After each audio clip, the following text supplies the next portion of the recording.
Ya, yang sedang ramai dibicarakan saat ini kan bagaimana Nathan Chow Aon ini pulang setelah menghadapi Yordania dan kita bisa menang untuk membawa kita lolos ke babak 8 besar, menciptakan sejarah di kancah Piala Asia U23. Ya, banyak juga yang kaget, saya juga sendiri agak kaget dengan berita tersebut. Dan ini pemain yang bagus, ya, pemain pembeda di lapangan tengah ketika dia bermain dengan Ivar Jenner, sehingga banyak netizen penggemar sepak bola ingin Nathan kembali. Dan harapan itu menjadi kenyataan.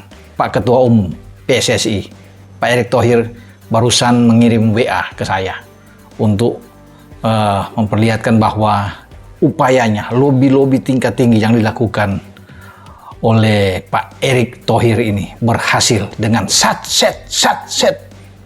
Luar biasa Pak Erick. Terima kasih banyak. Ya, setelah saya membaca, ya ini malam-malam sudah masuk dini hari, terpaksa saya harus cepat juga bergerak ya untuk bisa memberikan info karena banyak yang menunggu dari tadi sore sampai tadi malam ini menanyakan terus kepada saya. Dan saya juga hari ini 2 kali saya mungkin WA ke Pak Erick untuk terus meminta tolong untuk perkembangan dari Nathan Chow ini. Jika ada perkembangan yang bagus tentunya bagaimana pihak Heerenveen bisa memberikan izin. Dan akhirnya ya tadi sudah masuki jam 00.30 Pak Erick sudah mengirim WA dan menyatakan bahwa upayanya berhasil dan kita harus berterima kasih juga kepada pihak klub Nathan Chow.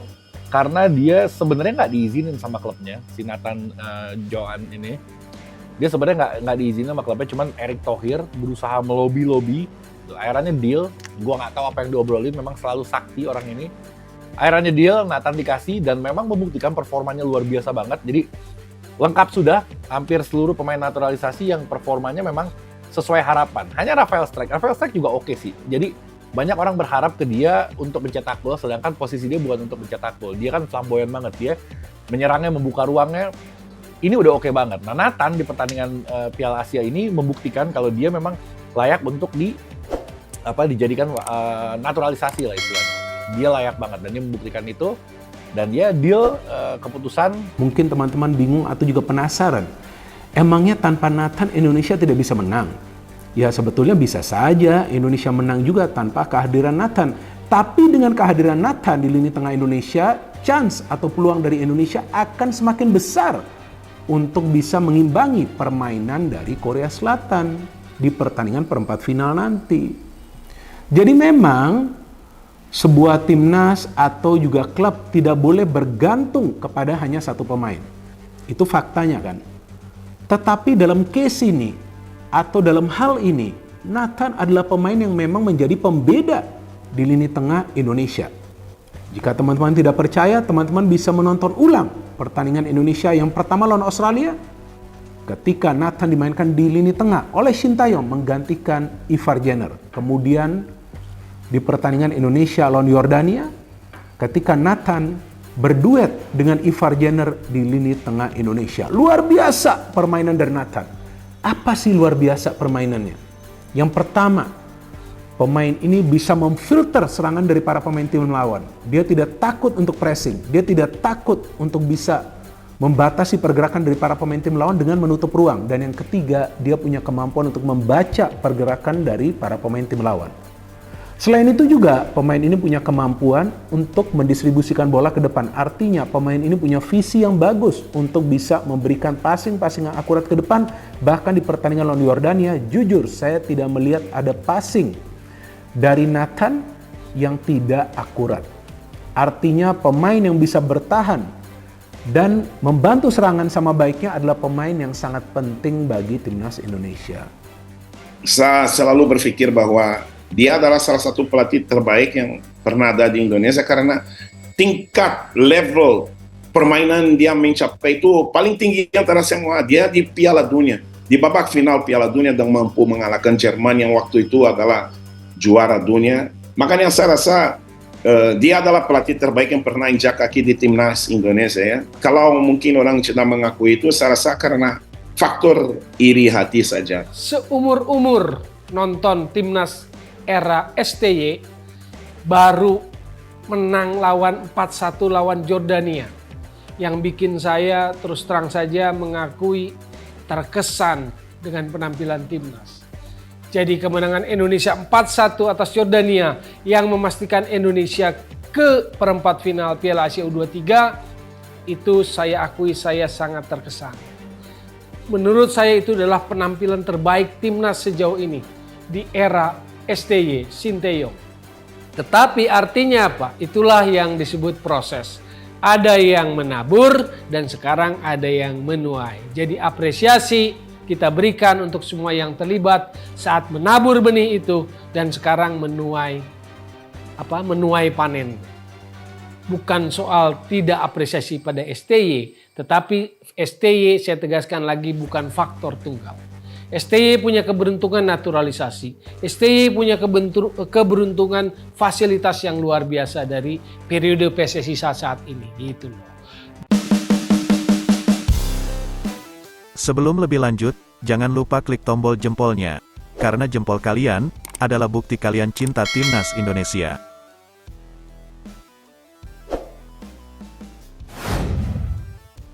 Ketua Umum PSSI Erick Thohir memberikan kabar baik untuk Timnas Indonesia U23.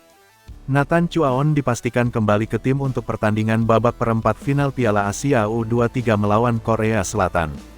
Pada awalnya, Nathan meninggalkan Timnas Indonesia U23 usai fase grup lantaran izin yang diberikan oleh Heerenveen hanya untuk tampil di fase grup. Kini, Nathan yang sudah berada di Belanda harus kembali lagi ke Qatar. Pasalnya, pendekatan yang dilakukan PSSI kepada Heerenveen berhasil. Kabar baik datang dari Belanda yang mana Heerenveen akhirnya mengizinkan Nathan memperkuat timnas hingga sisa Piala Asia U23, ujar Erick dalam keterangannya.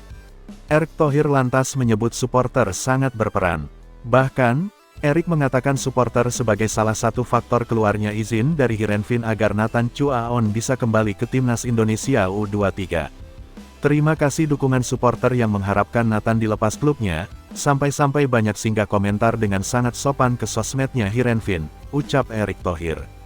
Di sisi lain, setelah memberikan izin kepada Nathan, Heerenveen banyak mendapatkan ucapan terima kasih dari netizen Indonesia. Terima kasih Heerenveen telah memberikan izin Nathan ke Qatar sepekan terakhir. Kami berharap yang terbaik di sisa musim, ucap seorang. Timnas Indonesia akan menghadapi Korea Selatan di babak perempat final Piala Asia U23 2024 pada Kamis 24/4 atau Jumat 25/4 dini hari WIB. Sementara itu, pelatih Timnas Indonesia U23, Sinteyong, akan menghadapi tantangan besar saat timnya bertemu dengan Timnas Korea Selatan U23 di babak 8 besar Piala Asia U23. Hal ini menjadi pertemuan yang menarik karena Sinteyong berasal dari Korea Selatan dan memiliki sejarah yang rumit dengan negaranya sendiri. Sinteyong, yang sebelumnya melatih tim nasional Korea Selatan di Piala Dunia 2018, menghadapi protes dari para penggemar setelah timnya gagal lolos dari babak 16 besar. Kembali ke negerinya, ia bahkan dilempari telur dan bantal oleh para fans yang kecewa. Kedatangan Sinteyong telah mengubah gaya permainan timnas Indonesia secara signifikan. Dalam waktu singkat, peringkat FIFA Indonesia telah meningkat drastis dari peringkat 175 menjadi 134, mencatat pencapaian terbaik sejak lama. Di Piala Asia U23, Indonesia berhasil lolos ke babak 8 besar setelah menaklukkan lawan-lawan tangguh seperti Australia dan Yordania. Kemenangan ini menunjukkan bahwa strategi Sinteyong telah memberikan dampak positif yang signifikan bagi perkembangan sepak bola Indonesia. Meskipun menjadi momen penting dalam karirnya sebagai pelatih, pertandingan melawan Korea Selatan U23 juga merupakan sebuah dilema bagi Sinteyong. Ia akan berusaha memberikan yang terbaik untuk tim Indonesia sambil menjaga hubungan baik dengan negaranya sendiri. Dengan harapan dan dukungan dari para penggemar, Sinteyong dan timnya akan berjuang untuk meraih kemenangan dan terus menunjukkan kemajuan yang telah dicapai oleh sepak bola Indonesia di bawah kepemimpinannya. Pertarungan menarik bakal tersaji di perempat final Piala Asia U23 2024. Salah satunya pertemuan Indonesia vs Korea Selatan. Lolosnya Indonesia ke perempat final jadi yang pertama kali. Hal lain yang tak kalah menarik adalah lawan yang dihadapi dan pelatih Indonesia saat ini. Itu karena Indonesia dilatih Sinteyong, pria asal Korea Selatan. STY bahkan merupakan mantan pelatih timnas Korea Selatan. Dikutip dari Detik Sport, Korea menjadi juara grup B dengan meraih 9 poin setelah menang 1-0 atas Jepang, Senin, tanggal 22 April tahun 2024. Sesuai bagan babak 8 besar Piala Asia U23 2034, juara grup B akan bertemu dengan runner-up grup A yakni Indonesia. Sebelum kepastian ini, Shin Tae-yong sempat melempar candaan bahwa Wang Sun-hong, yang merupakan pelatih Korea, akan pusing jika timnya jumpa Indonesia. Duel itu sendiri akan punya makna tersendiri bagi Shin Tae-yong, mengingat Korea Selatan adalah negara asalnya. Nah, setelah duel Indonesia vs Korea terwujud di Piala Asia U23 2024, STY malah enggan berkomentar panjang. Saya tidak akan memberikan komentar. Wawancaranya nanti saja setelah pertandingan, kata Shin Tae-yong, seperti dikutip dari media Korea, Sport Chosun. Indonesia akan jumpa Korea di Stadion Abdullah bin Khalifa, Doha, Qatar, Kamis 25/4. Apapun hasil Indonesia nantinya, target dari PSSI berupa lolos dari fase grup sudah berhasil dilewati Garuda Muda.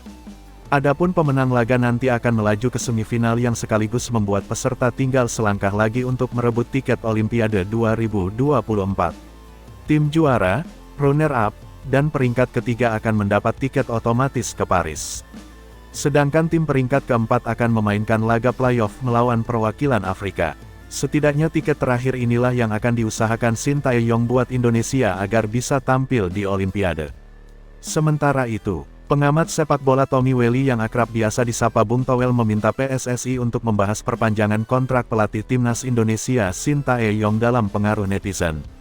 Bung Towel menegaskan bahwa belum ada filosofi yang dimiliki oleh timnas Indonesia selama dipimpin oleh Shin Tae-yong. Mengingat selama ini Shin Tae-yong justru pragmatis dalam menerapkan taktik pada timnas Indonesia. Kalau ditanya apakah ada filosofinya kalau kita bicara STY yang pragmatis, iya, yang saya mau lebih jauh men-challenge cara berpikir sepak bola kita misalnya seperti ini di luar target-target yang secara organisasi, kata Bung Towel dalam program Apa Kabar Indonesia Pagi Tefone, Minggu, tanggal 21 April tahun 2024. STY akan otomatis mendapatkan perpanjangan kontrak jika membawa timnas Indonesia U23 lolos ke babak perempat final Piala Asia U23.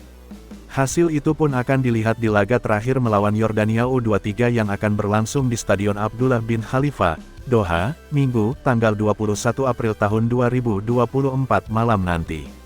Kan kalau soal perpanjang atau tidak urusannya Pak Erick Thohir, Ketua Umum PSSI, Pak Erick, pertimbangannya apa? Pertimbangan analisis sepak bola di dalam sepak bola atau pertimbangan netizen? Kan cuma itu, kata Bung Towel. Pertimbangan sepak bola pun tak melulu hanya hasil akhir pertandingan. Bagi Bung Towel, perlu adanya aspek sepak bola yang perlu digali selama kepemimpinan Shin Tae-yong, termasuk filosofi sepak bola yang belum terlihat. Adakah filosofi yang dibangun dan apakah itu sejalan? Apakah ini hanya faktor tunggal STY?